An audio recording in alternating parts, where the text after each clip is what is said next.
जो आवादमन मिटाता और अलख निरंजन दाता, वही सद्गुरु कहलाता.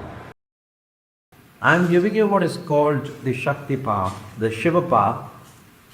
Shakti path is already flows from the master to the disciple incessantly like the sunshine. That is the first litmus test of the master. How would you know a grand master or a Sadguru?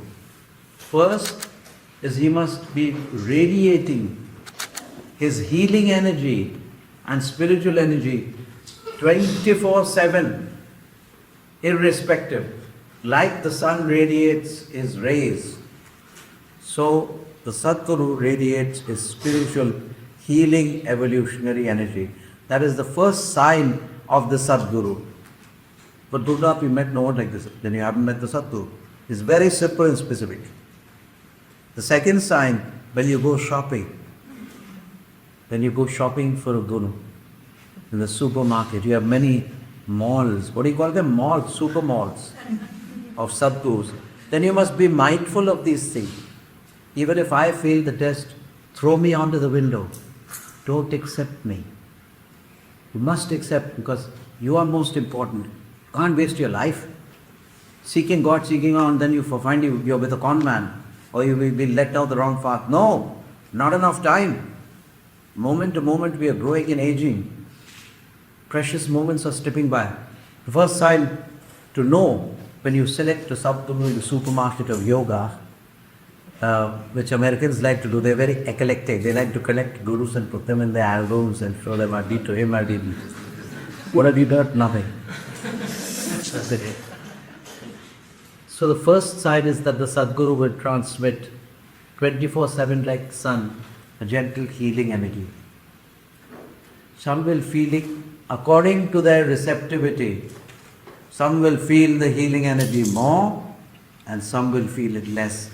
It depends upon the thickosity, the receptive thickosity of the individual, how thick he is. If you're thick, you won't receive it. Like if you prick a thin-skinned person, he'll feel the prick. If you prick a rhinoceros, he won't even know. So if there's a lot of karmic mind, negativity, you will feel the receptivity. But here, there's a wonderful group of souls, they all feel it. That's the first sign. 24/7, healing and evolutionary transmission. The first sign to know a grand master, a Sadguru. The second sign, these are very obvious. The most obvious sign is that if you look at the Sadguru's face, he will have an archetype face. Have you seen those Greek, these things of Michelangelo, like Moses or Zeus or Poseidon? Have you seen those faces? His face will morph into those faces. Is that simple enough to understand who's a Sadguru? Even a dull person will understand. Because he knows the Moses face, the Zeus face, Yukteswar face. He'll have an old archetype face. I'm telling you how not to get deceived. If he doesn't have it, wait another day. Then the 24 radiation. So these are two signs, right? Is it easy for you to guess now? To find a true Sadguru? Aye. Okay. The third sign is he will invariably be able to breathe through your breath. I'm guiding you, because if you go to other gurus, because like the lady asked me, is it okay to go? Of course it's okay to go, and you must go. But don't waste time, and your inner sadhana must be always going towards the goal from an honest master. Even if he's not a Sadguru, but it's better you get it from a Sadguru. So first is the face, archetype face of all the ancient gods, all the ancient figures of history. He should look like the Vashishta Rishi, the Parashar Rishi, the Bhishma, the Moses, the Zeus, the Neptune, or Poseidon. Their faces, his face will tally with the archetype face. That's the first thing. Second, he should be radiated a transmission of healing evolution 24/7, which you're feeling. Thirdly, he must feel the Sadguru breathing through their breath, but that's only when you come for the initiation. It's not an outward test. You should be able to breathe through your breath when you go to him. That's a deeper test, whether it's a true grand master or not. There are many masters, there are many gurus, many teachers, I'm not denying it, but the Satguru I'm talking about, he should breathe through your breath.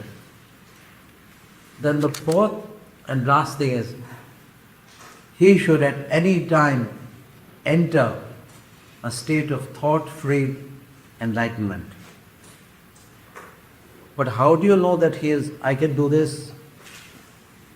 I've entered a thought-free state of enlightenment. But you would say, we don't know. How can we validate it?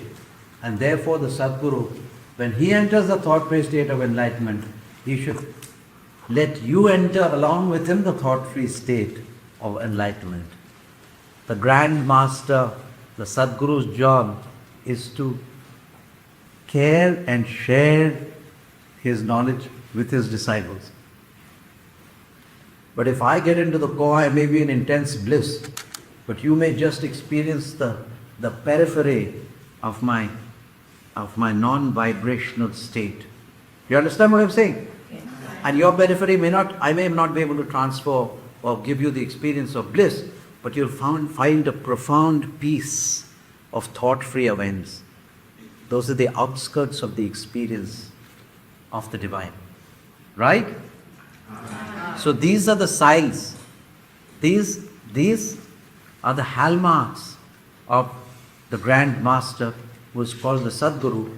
And usually it is the Satguru who is the bridge between humanity and divinity. And it is you who walk over his bridge to get from humanity to divinity. That's his work. He's known as the bridge builder, the Tirthankar, the bridge builder. So he holds on. So that you do not get confused. Like yesterday somebody got confused. Do not get confused.